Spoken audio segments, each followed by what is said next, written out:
100 for 100, the podcast where I take 100 movies that I think every new movie watcher should watch at least once in their movie-going career, and I ranked them from 100 to 1 because I had this idea back in November, and boy was it dumb.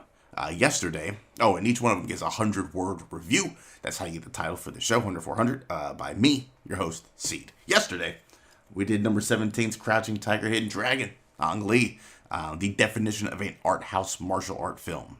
If that does indeed exist, it is Crouching Tiger, Hidden Dragon. If you haven't checked out that movie or checked out that podcast, go back and do that. And if you have, go back and do that because I need these listens. Number 16 is what we're on today, and that is 2014's Interstellar, directed by the God, Christopher Nolan. Let's get into this 100-word review for Interstellar.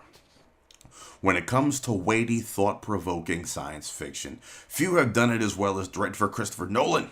A film about finding humanity's last hope in the stars, Interstellar uses hard science and a healthy bit of science fiction to tell the story of a group of astronauts who strike out to seek a replacement to the environmental wasteland that has become Earth. Featuring outstanding performances, gorgeous cinematography from Hoyt van Hoytema, and dreamy, melodic Hans Zimmer score, Interstellar is considered by many to be the spiritual successor to the granddaddy of science fiction films, 2001: A Space Odyssey. Oh, man, this movie is nothing but beauty shot after beauty shot after beauty shot. And just happens to also have a solid, dope story. You got, a dope-ass cast. You got McConaughey up in there. You got Anne Hathaway up in there. You got, is that John Lithgow in there?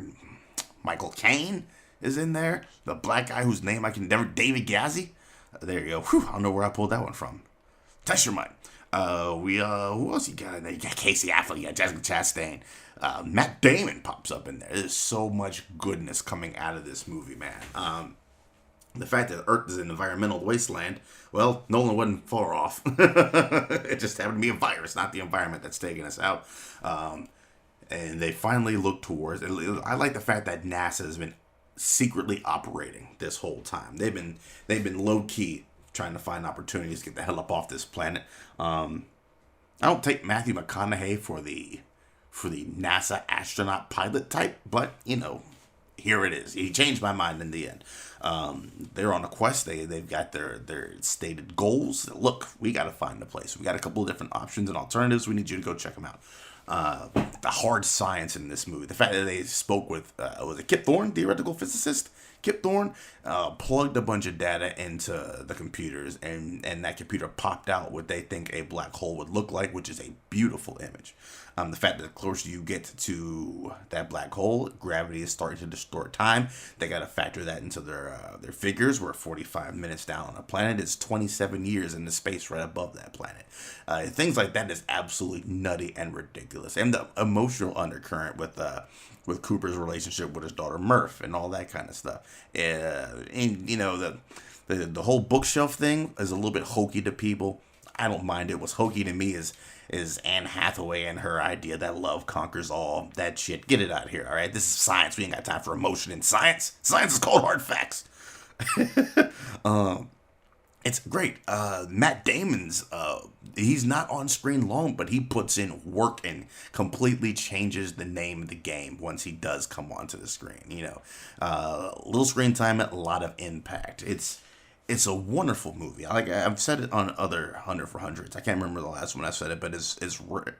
We only get 2 or 3 great hard science fiction movies a year, and normally, a lot of times they don't do great in theaters. Look at Annihilation. Look at Ex Machina. Those are good old hard sci-fi films that were great, but they didn't blow the box office out. And this is one of those things. I mean, he throws in a good bit of action and science fiction in there to keep your general audience chewing their popcorn and watching. But this is one of the finest science fiction films of all time. I definitely believe that. It is one of the only 2 films I own in 4K. I just picked it up. The other one being Blade Runner 2049, and I do have more to come.